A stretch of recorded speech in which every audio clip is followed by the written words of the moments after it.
Hey everybody, today we have a special guest speaker. Major Travis L. Eddleman graduated from Arkansas State University with a bachelor's and a master's degree in history. He later returned and earned a master's degree in political science. Mr. Eddleman was commissioned as a U.S. Army intelligence officer in 2009, and in 2012 he was deployed to Afghanistan as a battalion intelligence officer in support of Operation Enduring Freedom. A few years after returning home from deployment, Mr. Eddleman began working with the United States Marshals Service Fugitive Task Force. In 2017, he returned to active duty and was deployed to Kosovo as Chief of Analysis Control Element in support of Operation Joint Guardian Peace Operations. While in Kosovo, Mr. Eddleman was promoted to Major. Following his most recent deployment, Mr. Eddleman joined the U.S. Marshals Service and began work as a Deputy U.S. Marshal and as Operations Officer for the 875th Engineer Battalion. Mr. Eddleman is also continuing his education and is currently working towards a doctorate in Civil Security Leadership, Management, and Policy. Please give a warm welcome to Major Travis L. Eddleman.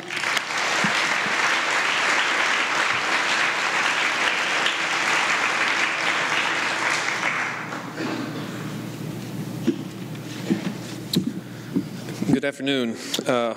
It's somewhat strange to hear someone talk about you like that. I sound a lot more important than I actually am when people read your bio like that. It helps when you get to write it yourself.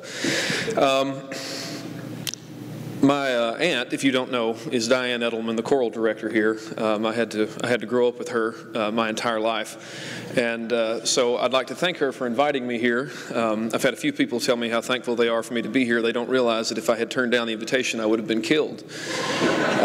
So I'm thankful for her wherever she happens to be in the room today.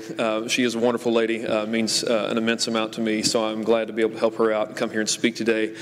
It's really humbling to follow such a performance like what we just saw there. The music is absolutely wonderful. I hate that I have to follow that and try to achieve that same level of patriotism and get that out of this group, because speaking to you absolutely terrifies me, because you are mostly in middle school. It's been a long time since I was in middle school, and when I was in middle school I wasn't very cool even back then. And it's probably even worse now. So I'm going to do my best to talk to you about some stuff and what it is to be a veteran. Although I see some other veterans in here today, I've gotten a chance to talk to a few of them. I'm scared that they're going to be the only ones that might understand some of the stuff that I'm going to say, because I really don't think I can get across to all of you what it means and some of the experiences that you might have should you ever serve in the U.S. Armed Forces. Before I jump to that, has anyone here today ever served in the Coast Guard? Okay, I had my hopes up. I thought I might actually get to see one. I've met the Navy, I've met the Air Force, Marine Corps, and Army here today, but no Coast Guard. So maybe in the second one there'll be somebody. So I thought a lot about how do I convey what service is? How do I tell you what service in the military is like? How do I tell you what it feels like to complete that service and to come back home? How do I make you appreciate it? I think it comes down to the sheer fact that I can't. But I can tell you a little bit about what it means to me, about what I think it means to other people, and maybe convey just a little bit of a sense of it. When you think about the military, it's really different things for a lot of different people. All the veterans that are here joined for some reason. I don't know the reason that some of these men and women here joined the service. Some of them are old enough that they didn't have a choice whether or not to join the service. They were told to do so. Based on their service, you now don't have to do that. You have to fill out a little registration card when you turn 18, but there is no lottery, there is no drawing, there are no numbers read out loud in the news at night telling you that your name is coming up and you're about to go overseas. We have moved past that point. We have an entire volunteer service now. So people get to choose their reason for joining.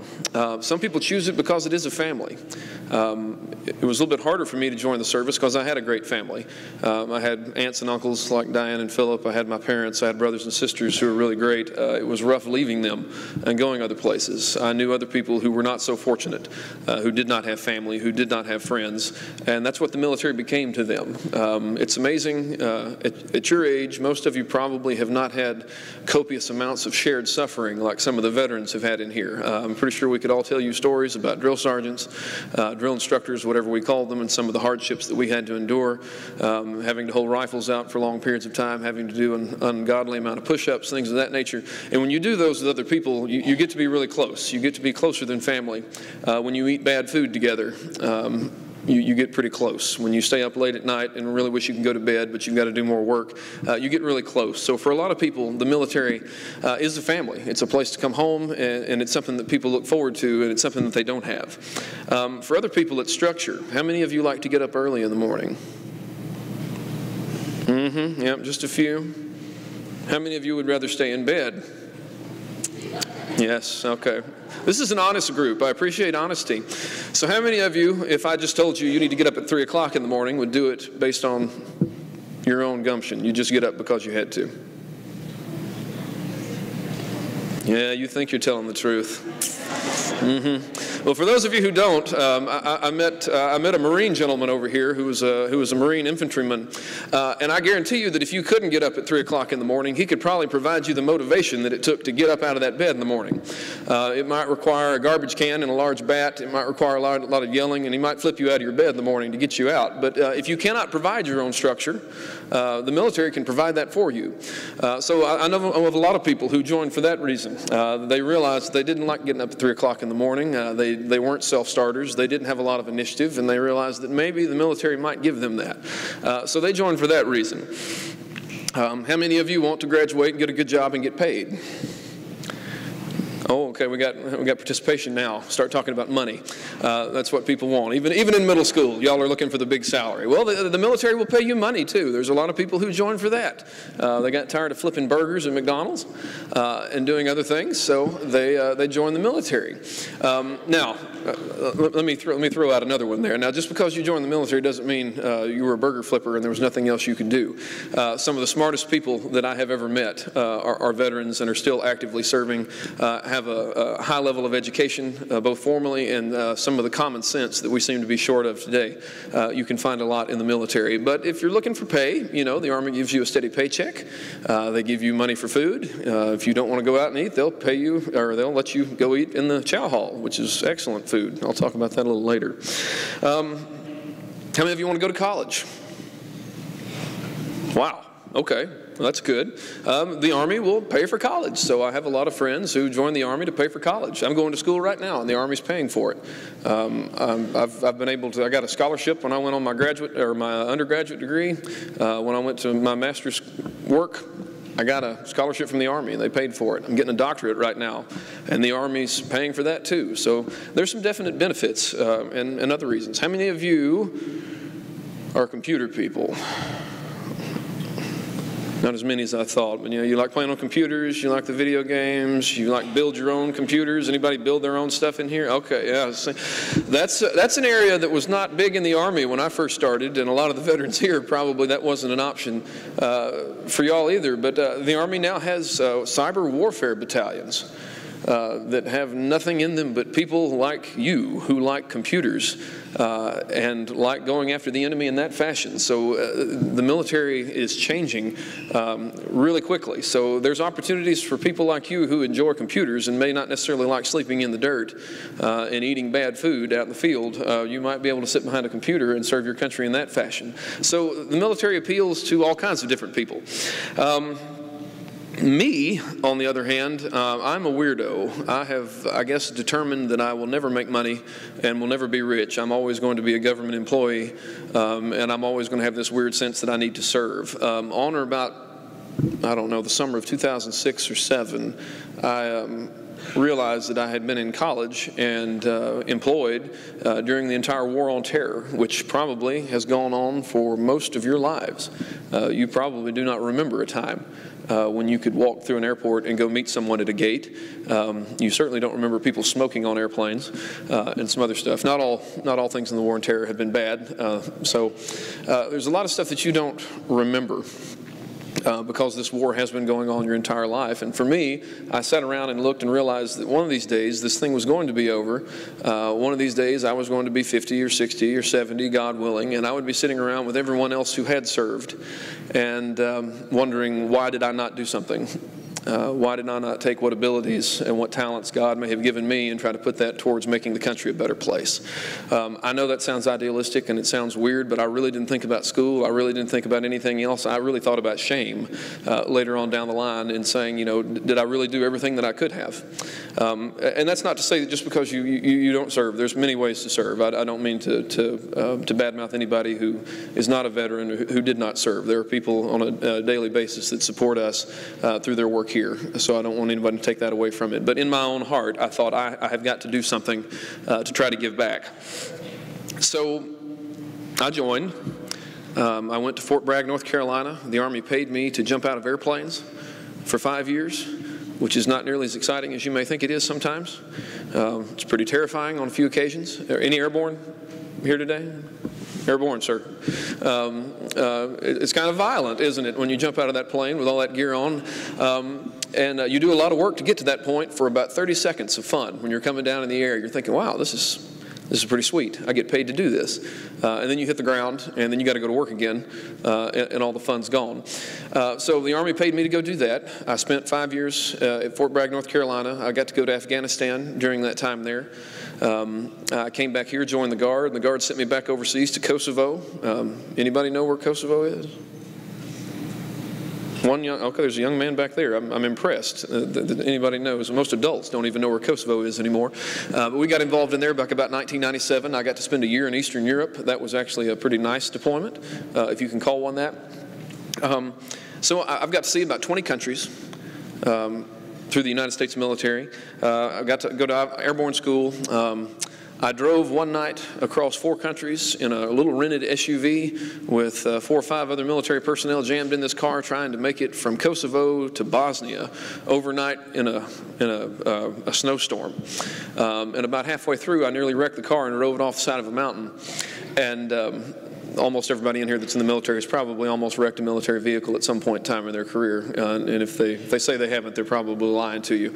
But as I was skidding off the side of the road on that mountain, I was thinking how far I had come in my life from a little town in called Aubrey, Arkansas, population 321. There's almost more people in this auditorium right now than there were in my hometown. I grew up with a brother and a sister, and that was about the only friends I had. Our school had the 3 R's. Reading, writing, arithmetic, and nothing else. There was no music, there was no theater, there was nothing else. You either grew up on a farm or you supported someone who was in a farm. And I remember thinking, it's strange, if you have a life-altering experience, you'll know this when your life flashes in front of your eyes. As I was about to slide off the side of this mountain, I remember being happy and thinking, well, you know, if I do crash my car and unfortunately kill the 5 other people who are jammed in the vehicle with me and go careening off the side of this mountain somewhere in the middle of Montenegro in Eastern Europe in a snowstorm, at least it's a really good story. So, and that's what you get in the military. There are stories that I cannot tell you for reasons that the veterans here know that I can't tell you. There are stories that I could try to tell you and you wouldn't understand.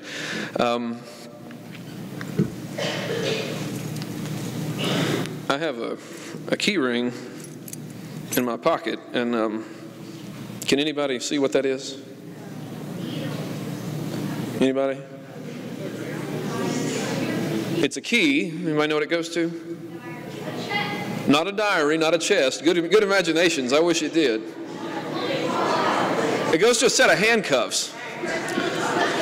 So it's a handcuff key. So anybody have an idea why I've had a handcuff key on my key ring for more than 10 years? And it's not because I'm a cop either. I've got other keys, but I've had this one for 10 years. Anybody know why? To what? Oh, no, this is to help me. Okay, one more. Yeah, exactly. So that if I get handcuffed, I can get out. When I took over as a platoon leader, I was a second lieutenant, what's affectionately called a butter bar by those in the service. Non-commissioned officers in here? Got one. I know we got it. Okay, so you've had your fair share of butter bars, I'm sure, that you had to deal with. I apologize for that. We were not always the brightest when we come out. My predecessor was, I guess, such a bad one that the platoon that I eventually led handcuffed him to the chair rail inside the stairwell of the office and left him there all day. And it scared me so bad that was going to happen that I went and got a handcuff key and I put it on my key ring, and I left it there just to show myself, how far I could come in this, and that I didn't need to be the kind of person in the military that made my soldiers want to handcuff me to a chair rail and leave me there, not even 10 minutes, much less the whole day. He eventually did get out. He had to pull the chair rail off the wall to get out. So to this day, I keep a handcuff key on my key ring. I don't think I'm going to get handcuffed to the chair rail. But the Army will change you, and the military will change you and make you do things that you never thought you would do. Another story that I will tell you, I was in Afghanistan, and I was an intelligence officer, so that generally means that I did not have to go out and do the things that other soldiers did. So I won't stand here before you today and tell you that I'm a hero of some sort. There are far more people far more heroic than I, that have gone out on countless patrols, that have sacrificed immensely more than I could ever get across to you today. A good friend of mine has deployed 8 times in his military career. He has a daughter that is 18, and he has missed 8 years of her life. I have friends who have been out on numerous patrols that are wounded, that walk with limps, that have lost legs and arms and fingers. There are people who have suffered far more than what I have. So I want to put that out up front to you, that I am not one of those people. But I will tell you a story about one, and Veterans Day is about veterans. Kaiser read the remarks of President Reagan earlier, and he talked about those who we had lost. And they are important. I don't mean to take away from them. But the important ones in Veterans Day are the other men and women here today who have served and who are still with us. And although they did not die conspicuously on a field of battle, they're still important, very important to our history and to what we do. And I knew a young staff sergeant named Jonathan Schmidt.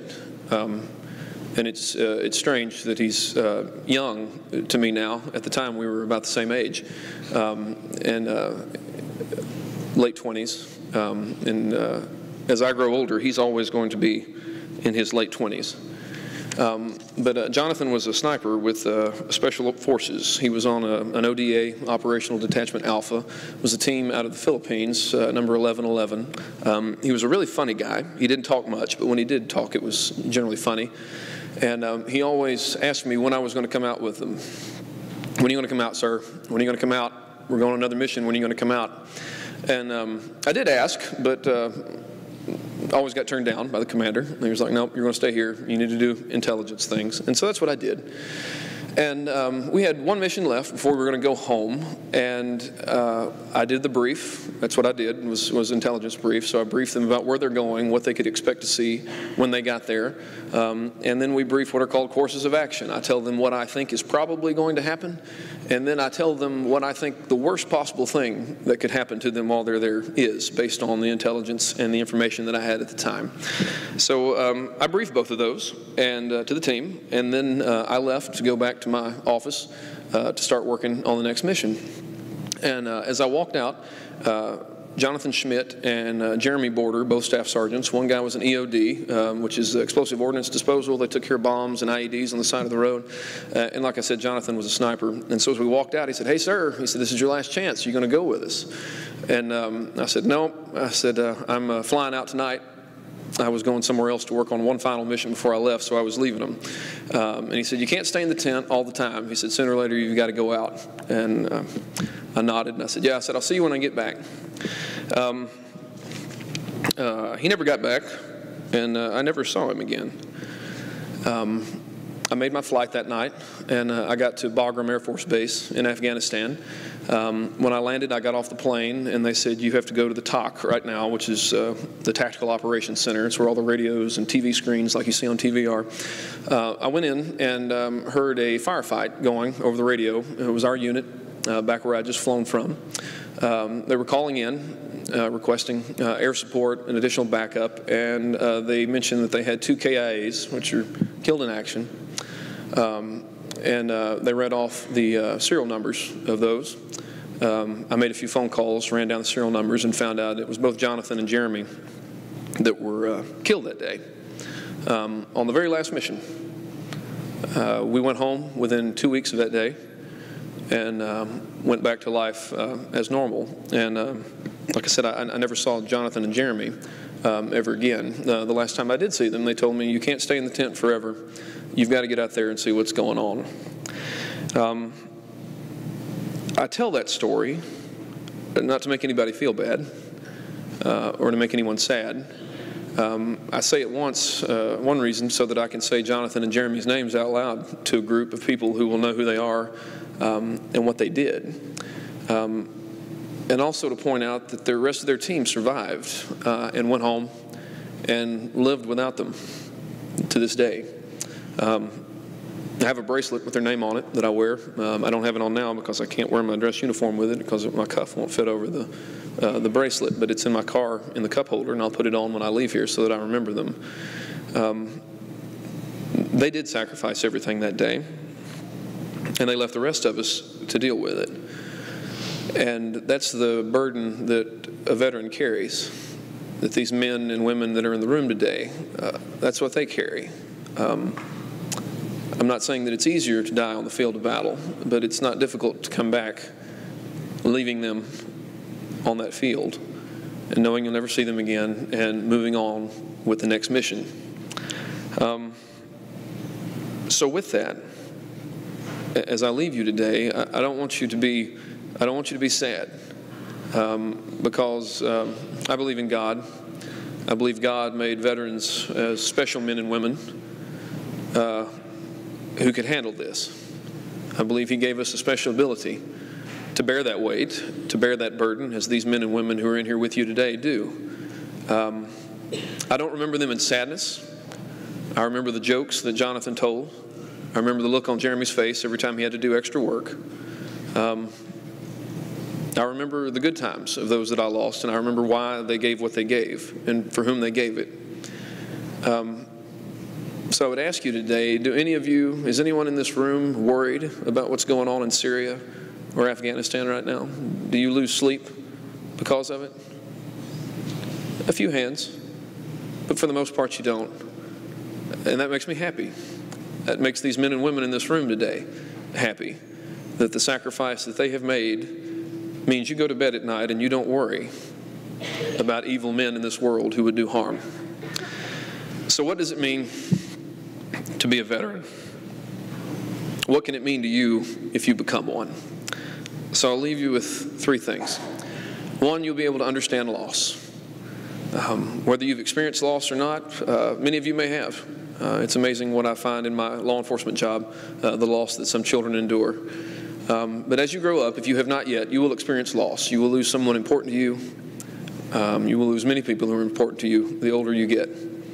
The military will help you understand that, as these veterans understand here what loss is.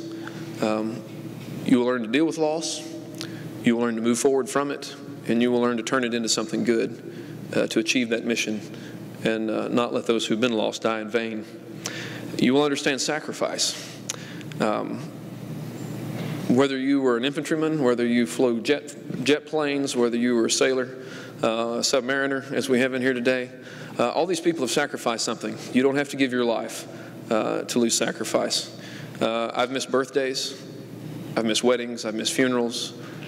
I've missed just about every type of family get-together that you can imagine, as have the men and women in this room. And you don't get those back. Your life is precious, and probably the second most precious thing is time.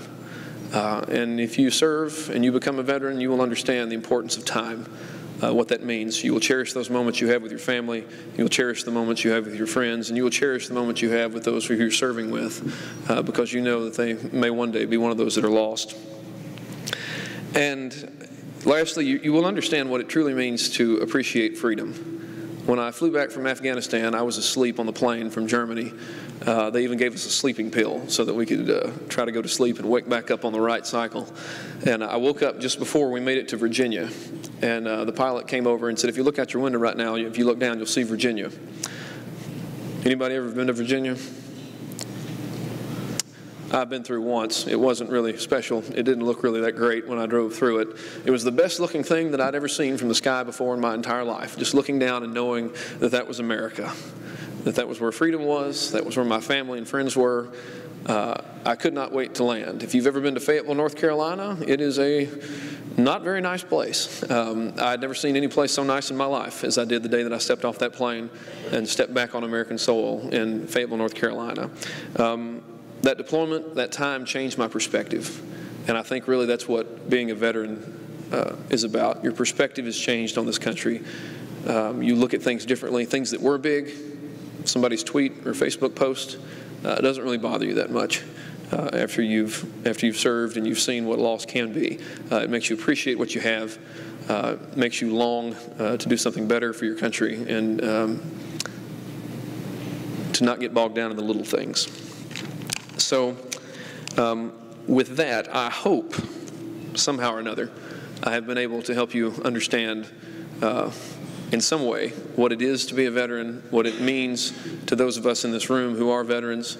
And I'll leave you with this last thought. You will always have brothers and sisters no matter where you go. I have had friends call me from across the world. I have been in other countries and posted on Facebook, hey, I am in Prague and I need some help. Is anybody here? And strangely enough, there was a buddy of mine from the military there that was passing through and helped me out and helped me get back on the right track. So I would almost gather that I could ask a favor of any of these veterans in here. And gentlemen, ladies, I hope you know that if you ever need anything, I'd be there for you as well. So with that, I thank you for your time. I hope that today you will thank a veteran, that you will thank them earnestly and in a heartfelt fashion. And with that, I believe there were a few people who had some questions, and I was going to do my very best to try to answer these questions if they're not too difficult.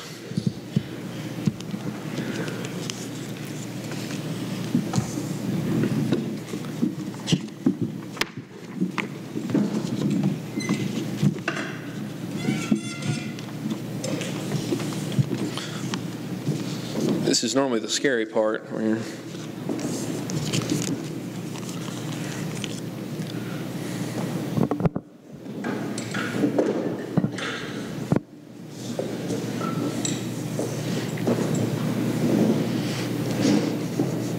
hopefully this will be a little bit lighter and not as sad, I hope. So. Firstly, what motivated you personally to join the Army? Well, like I said earlier, design school was full, and I'd be a terrible interior decorator. No, getting some feedback there. I'll step back. Really, it was a desire to serve, and I had almost gone into the Army right after high school, and I chickened out, for the lack of a better word, and didn't do it. Later on, we found ourselves in 2 wars, and it came down to living with myself for the rest of my life, knowing that I didn't join when I felt like I should have. So I came back, gave it a second shot, and in total honesty, too, I was a park ranger at the time, and there was only so much I could deal with turtles and wildlife, and thought I've got to try something else. So. How have your experiences as an intelligence officer changed the way you see the world? That has helped me in a lot of ways. If you live long enough, you'll eventually learn that you should probably shut your mouth, not talk about things that you don't know, and assume that people are doing things with the best of intentions, i.e. your parents, maybe.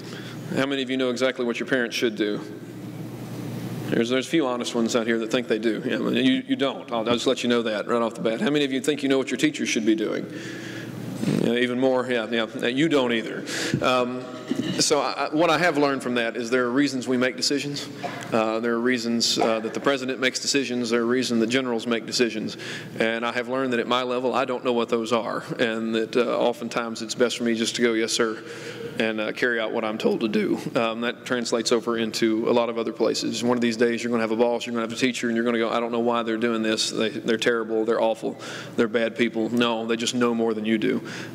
So that's probably what the big thing I've learned as an intelligence officer is that I don't know everything, and there's always somebody out there who knows more than I do.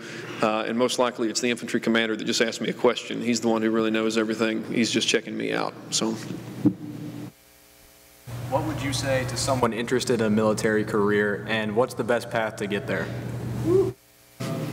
If it's something you want to do, go for it. If you're even slightly interested in it, give it a shot. Now the path is all your own. There's all kinds of different ways that you can go in. You can go the enlisted route, you can go the officer route, you can try to become a warrant officer. There are numerous ways that you can go about doing it. If you want to go to college, you can go to college first and then join. If you're looking to try something else, you can enlist and work on college that way. There's really 1,000 roads to get there on that way. But if it even slightly interests you, I would say find a veteran and talk to them.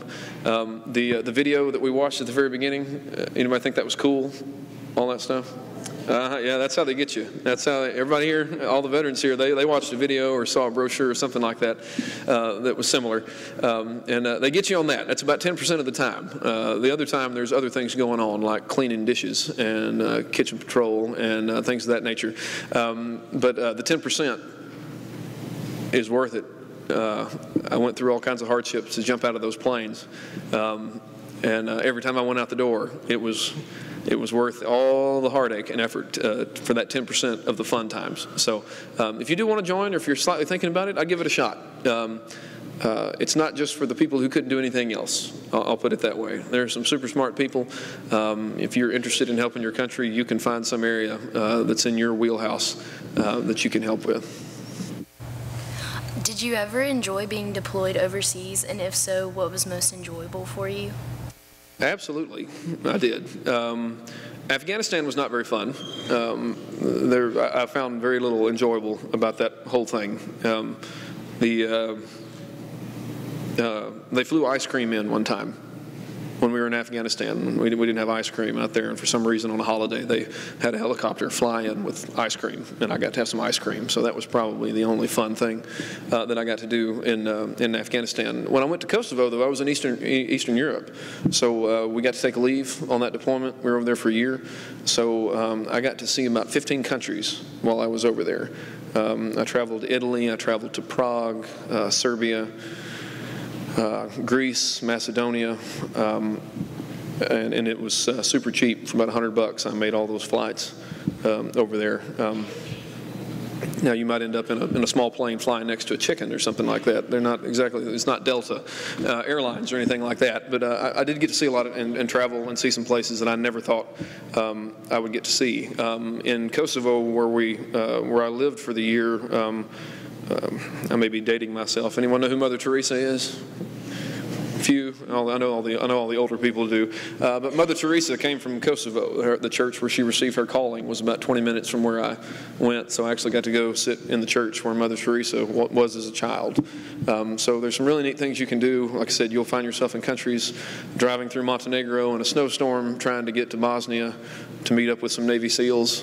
It's a lot cooler. I mean, it sounds a lot cooler than it actually was, but when I tell it that way, it makes it sound like it's really exciting. Yeah, deployments can be fun. They're not all terrible. What was the average day like for an What is the average day like for an intelligence officer? Who here likes to work on PowerPoint? That's what I did. I don't have, the gentleman here in the Army will see that I don't have a Ranger tab, but I have a PowerPoint Ranger tab. I'm not authorized to wear it, but I am an official PowerPoint Ranger. I would wake up at about 4 o'clock in the morning, and I would drive to work, and I would get on PowerPoint, and I would start building things. And then we would do PT in the morning from 6:30 till 8. And then I'd take a shower, and then I'd go back to my office, and I would get back on PowerPoint again.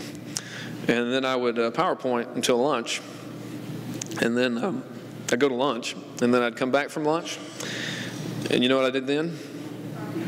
No, I went to the staff meeting at 1. And after the staff meeting, I got back on PowerPoint again. And I PowerPointed until about 4 o'clock. And you know what I did at 4 o'clock? No, we had the executive officers meeting, and then I got back on PowerPoint again until about 7 or 8 o'clock at night. And then I went home, and I went to bed. You know what I did then? I dreamed that I was doing PowerPoint all night until I got up to do it the next day. Obviously, it wasn't all that bad, but a lot of that work is. A lot of our work is we read and we build products, and somehow or another, I don't know how General Patton managed to get an entire army across Europe on a page and a half, but we have to have 800,000 PowerPoint slides now. So I do a lot of reading, I look at a lot of maps, and I would translate all that stuff over onto PowerPoint slides and pretty graphics and pictures to show the commanders, so that it would help them make decisions. So there's a lot of we get called different things, chairborne Rangers, you know, chairborne, because I'm sitting in the chair all the time, not really airborne. So we had lots of jokes, but a lot of my time was spent in an office, and then when we were in the field, we just brought our office with us and set it up. So I did a lot of computer work and things of that nature, but a lot of PowerPoint. Did I mention PowerPoint? That I did that a lot? Okay, yeah. How did you stay in touch with family while deployed? That's interesting. A lot of the folks in here that are veterans, I know I talked to some, the submariner over here, you probably didn't talk to your family a whole lot from the submarine, did you? And anybody who deployed before about 2001, or the Desert Storm, anybody? Desert Storms, you probably didn't have any communications either, very little while you're over there. Pay phones. Y'all don't know what a payphone is. There used to be these phones that you could go put money in and make phone calls to people. I know that's, they hung up, you know, they're actually a phone that you couldn't walk around with. It didn't go in your pocket. It was really amazing technology. By the time I came around and deployed, there were MWRs, which is Morale, Welfare, and Recreation. So they had really taken into getting people in contact with their families back home. So there were free phones that I could call. Overseas now, you can get Wi-Fi even and pay for it. So I was able to Skype back home on Christmas. I was able to watch my nieces and nephews open Christmas gifts. I was able to talk to my grandmother on one Christmas from 2,000 or 3,000 miles away on the other side of the world. So communication has gone a long way from the World War II Korea era, where you had to write a letter and wait 6 months for somebody to maybe write you back. So it's really not that difficult to keep in touch with family and friends these days. So. Thank you. Good. Major Eddleman, thank you. Thank you very much. I appreciate it. I hope you all have a great day. I hope you enjoy the rest of the program, and I'm going to go sit down now.